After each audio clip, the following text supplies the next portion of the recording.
ಕಡ್ಲಿ ಬೆಳೆಗೆ ವಿಪರೀತ ಜಿಂಕಿ ಹಾವಳಿ ಜಾಸ್ತಿ ಆಗೈತ್ರಿ. ಇದು ಬಂದು ತಿನ್ನೋದು ಕಡಿಮೆ ರೀ. ಅವು ಜಿಗದಾಡಿ ಪಗದಾಡಿ ಲುಕ್ಷನ್ ಮಾಡಿ ಅದ್ರಾಗ ಒಂದ್ಸ ಹಚ್ಚಿ ಅಡ್ಡಾಡಿ ಭಾಳ ಹಾನಿ ಮಾಡತ್ತವು.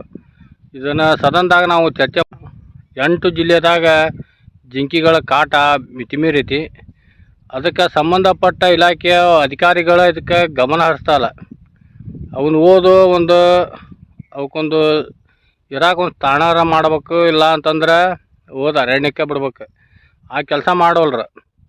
ಹೆಂಗೆ ನಾವು ಪದೇ ಮನವಿ ಕೊಡ್ತೀವಿ, ಮುಖ್ಯಮಂತ್ರಿ ಹಿಡ್ಕೊಂಡು ಎಲ್ಲರಿಗೂ ಮನವಿ ಕೊಟ್ಟಿದ್ವಿ.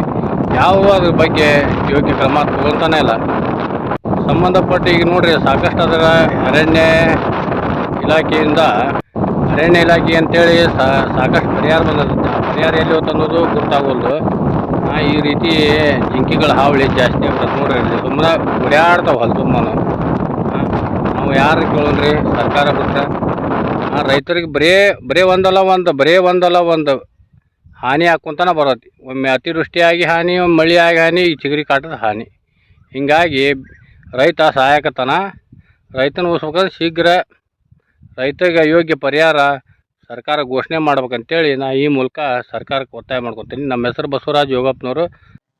ಕೊಪ್ಪಳ ಜಿಲ್ಲೆಯಲ್ಲಿ 3 ಜಾತಿ ಜಿಂಕಿ ರೈತರು ಹೊಲದಾಗ ತಾಂಗ್ಲಾಡಿದ್ರು. ಇವತ್ತು ಸರ್ಕಾರ ಜಿಂಕಿವನ್ನು ಮಾಡ್ಬೇಕಂತ ಯಾರಿಗೂ ಇವತ್ತು ಜನಪ್ರತಿನಿಧಿಗೆ ಬಂದಿಲ್ಲ.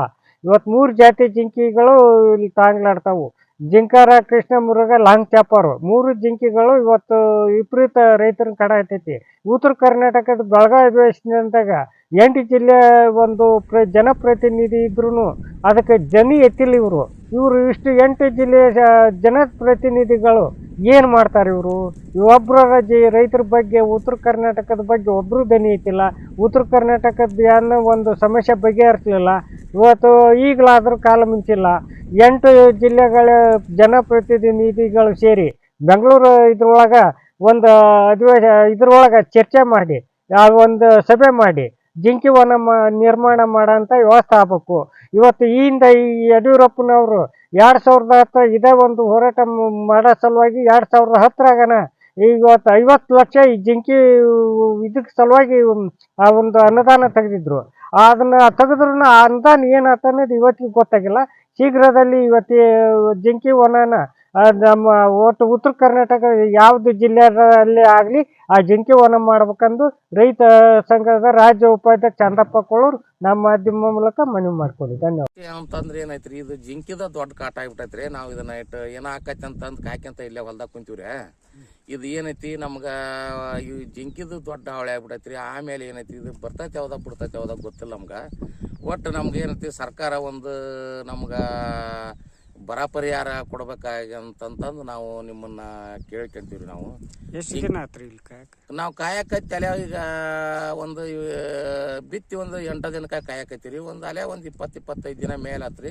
ಇದು ಏನೈತ್ರಿ, ಸಣ್ಣ ಜೂಡ್ರು ಪಡ್ರೆ ಬರ್ತೈತೆ, ಅದು ಇಲ್ರಿ ಇಷ್ಟು ದಿನ. ಈಗ ಏನೋ ಮನೇಲಿಂದ ಒಂದು ಜೂಡ್ರ ಆಗೈತಿ, ಆಗ ಟೇಲಿ ನಿಗ್ರಿಸ್ಕೊಂಡು ನಿಂತೈತಿ ನೋಡ್ರಿ. ಇದಕ್ಕಿಂತ ಹೆಚ್ಚಿಂದ ಏನು ಬರ್ತೈತೆ ಯಾವ್ದಾಗ ಬಿಡ್ತೈತೆ ಯಾವ್ದಾಗ ಗೊತ್ತಿಲ್ರಿ. ಒಟ್ಟು ನಮ್ಗೇನೈತಿ, ಬರ ಪರಿಹಾರ ನಾವು ನಿಮಗೆ ಕೊಡ್ಬೇಕಂತಂದು ನಾವು ಹೇಳ್ಕೊಂತೀವಿ ನೋಡ್ರಿ. ಎಷ್ಟು ಖರ್ಚು ಮಾಡ್ರಿ? ಇದು ಖರ್ಚು ಭಾಳ ಆಗೈತೆ ಬಿಡ್ರಿ. ಸಾಧಾರಣ ಅಂದ್ರೆ ಒಂದು ನಾವು ಬಿತ್ತೋದು ಅದನ್ನು ಮಾಡಕತ್ತಿದ್ರಪ್ಪ ಅಂತಂದ್ರೆ ಈಗ ಒಂದು 1.5 ಲಕ್ಷದ ಮ್ಯಾಲೆ ಖರ್ಚು ಆಗೈತಿ. ನೀರಿಂದು ಅದ್ರದ್ದು ಹೇರಿನ್ರಿ ನಾನು. ಈಗ ಅವೆಲ್ಲ ಭಾಳ ಆಗೈತೆ ಬಿಡ್ರಿ. ಅದು ನಾವು ಲೆಕ್ಕಕ್ಕೆ ನಾವು ಏನು ರೈತರು ಏನು ಲೆಕ್ಕಕ್ಕೆ ಇಡ್ಬೇಕ್ರಿ, ಅದನ್ನು ನಮ್ಮ ಲೆಕ್ಕಕ್ಕೆ ಗೊತ್ತಾಗಲ್ಲ. ಅದು ಒಟ್ಟು ಖರ್ಚಾಗೈತೆ ರೀ, ಭಾಳ ಖರ್ಚಾಗೈತಿ. ಹಿಂಗಾಗಿ ನಾವು ಏನಂತೀವಿ, ಘೋಷಣೆ ನಾವು ಸರ್ಕಾರಕ್ಕೆ ನಾವೇನು ಕೇಳ್ಕೊಂತೀವಪ್ಪ ಅಂತಂದ್ರೆ ಬರ ಪರಿಹಾರ ಕೊಡ್ಬೇಕಂತಂದು ನಾವು ವರ್ಷ ಹಿಂಗೆ ಮಾಡಕತ್ಬಿಡೈತಿ. ನಾವು ಏನೈತಿ, ಬರ ಪರಿಹಾರ ಕೊಡ್ಬೇಕಂತಂದು ನಾವು ನಿಮ್ಮನ್ನ ನಾವು ಕೇಳ್ಕೊಳಕ್ಕೆ. ನಮ್ಮ ಹೆಸರು ಶರಣಪ್ಪ ತಿಮ್ಮಾಪುರ ಅಂತಂತಂದ್ರಿ.